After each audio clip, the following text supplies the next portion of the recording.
And with us now is Congressman West, the Republican from the 22nd District. Mr. West, good morning. Great to have you come in. Good morning, and hopefully you had a great Thanksgiving. And I did, and I hope you did as well with your family.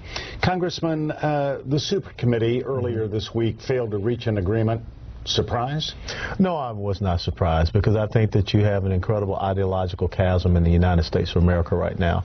I think that we should have been operating within the right scope of the Congress. We have the Ways and Means Committee, Financial Services Committee, and we need to be going in there looking for the means by which we can cut spending and also to increase revenues in the United States of America. Now, sitting here with you, I will tell you, I don't think that raising taxes is the way to go, and that's something that President Obama even stated back in 2009. Yeah. Well, on the other hand, the failure of this committee to reach an agreement, ironically, both Paul Krugman, the liberal columnist, economist for the New York Times, said, hey, this is great, and so did the editorial page of the Wall Street Journal. And part of the reason I think both said it was that some of these cuts to the budget, $1.2 trillion over 10 years, are going to kick in anyway. So, but the thing is, coming out of the military and sitting on the Armed Services Committee, we've already cut the defense spending of the United States of America by $466 billion over the next 10 years.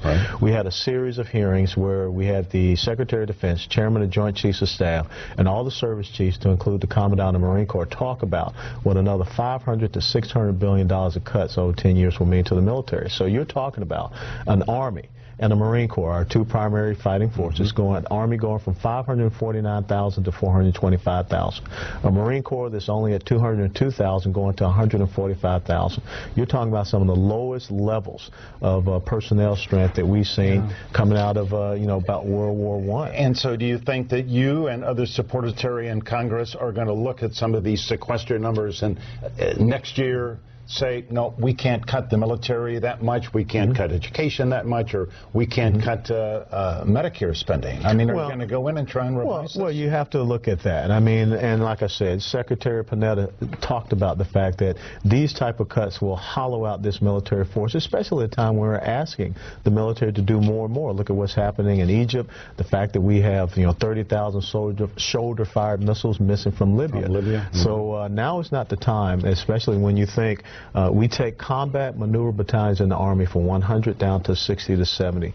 We take naval war vessels from 288 down to 238. We take our Air Force fighter aircraft from 1,990 down to 1,500. These are dangerous cuts, you believe? These incredibly dangerous cuts. And I lived through, severe cuts to the military when I was back during the Clinton administration. And it had long-term ramifications because we went to Iraq in 2003 without enough body armor, and we did not have those up-armed Humvees. Yeah, I remember when the veterans groups were taking collections so that body armor could be added, and then the armored personnel carriers, other vehicles could get added armor because the IEDs were killing our people. They were absolutely killing us. And so what we have to do is understand what are the roles and responsibilities for the federal government. And I think that we need to go back and really have that hard examination about all of these different agencies. I mean, do we need all of these subsidies in the coming out of the Department of Agriculture? Ethanol? Yeah, corn ethanol. I mean, that's a horrible decision that we made because it then affects food prices as well. Congressman, it appears to many people, frankly, it appears to me that with the failure of the Super Committee and, the failure of Congress to agree on much of anything, that a new president is elected a year from now. Not much is going to happen in Washington. Not much progress is going to be made towards any kind of reconciliation on major issues. I think the American people need to start to ask themselves, what do they want to see going forward for the United States of America? Friday before the Super Committee failed, we couldn't even pass a balanced budget amendment. Now, for me, that was really the story that should be told, and that in Washington, D.C., we don't feel that we should live within our means.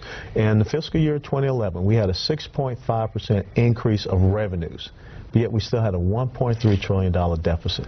Something has to change. Something's got to give. It has to give. Yeah, you know, just briefly, here is what the Wall Street Journal said the other day about the divide in Congress and, in a way, in the country. It's in the country. It said, Democrats are confident they can blame Republicans for the failure of the supercommittee and ride their president's class warfare campaign to victory. Republicans have to counter with a message of economic growth and sensible reforms of government so the U.S. doesn't end up like Europe. In a nutshell, is that sort of where we are? That is where we are. And I think the problem that we have on our side is that we're not proactive communicators.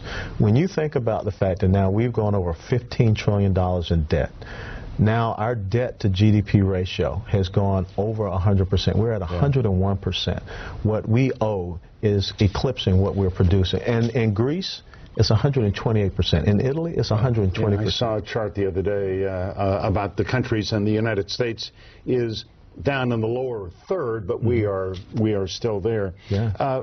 What about the fact that the failure to agree on this supercommittee budget deficit means that the Bush tax cuts will expire in 2013? That essentially means a tax increase. Yes. Social Security payroll tax cut of 2% that has been in effect expires at the end of the year. Extended unemployment benefits at the end of the year. Are you good with all of that? Well, I would rather us not continue to extend unemployment benefits. I would rather us try to look at the policies that will create job growth in the United States of America. And as a matter of fact, I'll share this with you.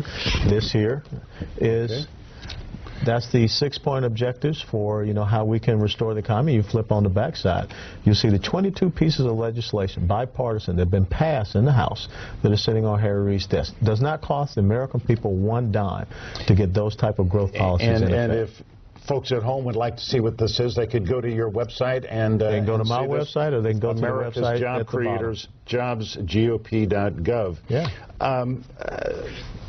President Obama appears, the polls all indicate, to have lost a lot of support with the independents, the swing voters, even younger voters say they're not going to take part in the campaign this year. How vulnerable do you think Mr. Obama is? I think he has to see himself as vulnerable, especially when one of the new statistics is that the 18 to 28-year-olds that are still having to live at home with mommy and daddy because they don't have job opportunities out there. So the rhetoric of hope and change, people start to look objectively, what does that mean? A 41% increase in food stamp recipients, 16% increase in poverty level, 48.5% of Americans tied to some form of government aid. That's not how we turn this thing around. And I think that the president has to come out and really take some responsibility. $4.4 trillion of new debt in less than the 3 years that he has been in office. And he needs to be able to explain that. You know, I hope to get an interview with the president, in fact, in the next... well, we're going to have him down here for the debate. We certainly, we will at Lynn University. At Lynn University. But that's not until October next year. Yeah, October. I want to come back, talk more about the presidential field for the GOP. Have some fun with that one. Okay, all right, hold on just a minute. Stay with us. We'll be back with Congressman West in just a minute.